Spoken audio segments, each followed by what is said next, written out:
Guerilla Technology is going ape again, trying to cross over 13 and overcome the medium to long-term influence of the larger downtrend. Though if there aren't at least a few more green days by the first week of May with volume at least over 500,000, preferably closer to 800,000, breaking into the range towards 15 becomes less likely. In contrast, not keeping contact with 13 over the next week can quickly tip the scales back in favor of staying back under the long-term downtrend lines. On the flip side, bullish sentiment is rallying around, staying over 10, even if there is another correction. Part of the reason price quickly went back above 10 into April has to do with positivity around Guerilla gaining its own grip on the glorious, growing global AI infrastructure market. Doing things like increasing its investment in Astrikos AI, a Bengaluru-based firm specializing in real-time infrastructure intelligence. This deepens their partnership and supports Guerilla's goal of building a comprehensive AI infrastructure stack. Astrikos technology enhances monitoring, optimization, and security of complex systems like data centers, aligning with Guerilla's focus on scalable, secure, and sovereign AI solutions. The collaboration is expected to unlock opportunities across India, Southeast Asia, the Middle East, and the US, with added governance through the planned board appointment of Deborah Hudson. As shown by a recent agreement with Yoda Data Services Private Limited, Guerilla stands to grasp long-term gains from such opportunities. Guerilla is set to deploy over 5,000 GPUs in India for Yoda, opening up the opportunity to generate more than $500 million in revenue over 5 years and positions Guerilla as a key player in India's sovereign AI infrastructure build-out, a market expected to go bananas in the coming years. Guerilla also received regulatory approval from the UK Financial Conduct Authority to acquire Shackleton Finance Limited, which will be rebranded as Guerilla Tech Capital. This platform will allow Guerilla to co-invest in AI infrastructure projects through structured vehicles, supporting large-scale deployment while limiting shareholder dilution, helping it reach the lofty goal of managing $2 to $3 billion in funds by 2027. Governance-wise, Guerilla is initiating insider ownership reporting under U.S. securities law, signaling improved transparency and continued alignment between leadership and shareholders, who collectively hold about 10.8% of shares.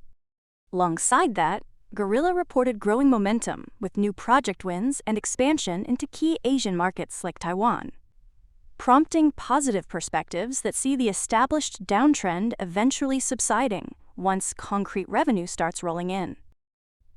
Over to the trade desk, which has been under strong bearish sentiment since last year. In the short term to medium term, failing to contact 25 by the end of the month and at least trading neutral above it can lead to returning bearish sentiment, especially if volume can't get up near 30 million to overcome the influence of the minor gap down from March 18th. On the flip side, not touching 25 and staying under the downtrend lines well into May can lead to more pressure on the 20 boundary for a bearish continuation into the middle of the year, even if selling volume stays at or below 15 million. Now let's also talk about the contentious fundamental forces framing this neutral to bearish stance. The trade desk is giving off conflicting signals about its future because of strong insider buying by CEO Jeff Green, who recently purchased roughly $148 million in shares, boosting confidence among some traders. Other green fuel comes from a potential partnership with OpenAI, giving rise to optimism about advertising opportunities within ChatGPT's massive user base. Though behind this excitement, a dark shadow is looming over the trade desk in the form of revenue expectations for late 2026 that appear overly optimistic and may face further downward revisions. On top of that, some pessimists point to slowing growth, rising competition from Amazon, and pressure from emerging AI-native ad platforms as key risks, along with skepticism about whether any OpenAI partnership would significantly impact long-term performance.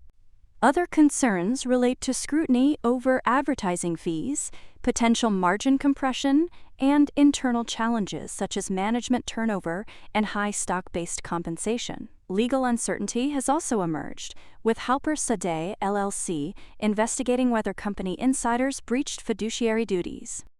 Next, TMC shows us how rising price can slow when going back up to a prior descending triangle, which is presenting stronger resistance against crossing the $5 threshold over the next 4 weeks. Let's go over some reasons investors dig in despite the uphill battle, holding on to bullish sentiment that would ideally like to see volume at or above 8 million if price is able to decisively pass through 5.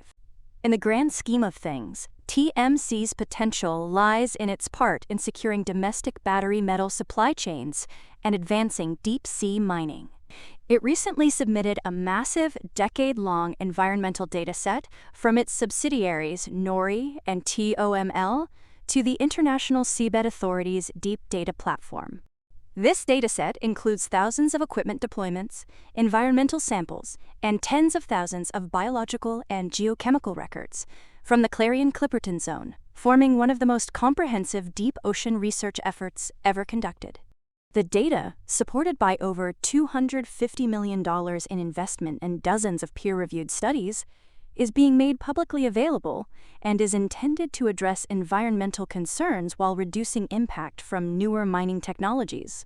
TMC has shifted toward a U.S.-focused regulatory pathway under NOAA, which management believes offers clearer and faster permitting. Its application has already been deemed substantially compliant, with a commercial recovery permit potentially arriving within 12 months. It's targeting first production around 2028, supported by offshore systems and a planned domestic processing hub in Brownsville, Texas, aimed at strengthening U.S. supply chains.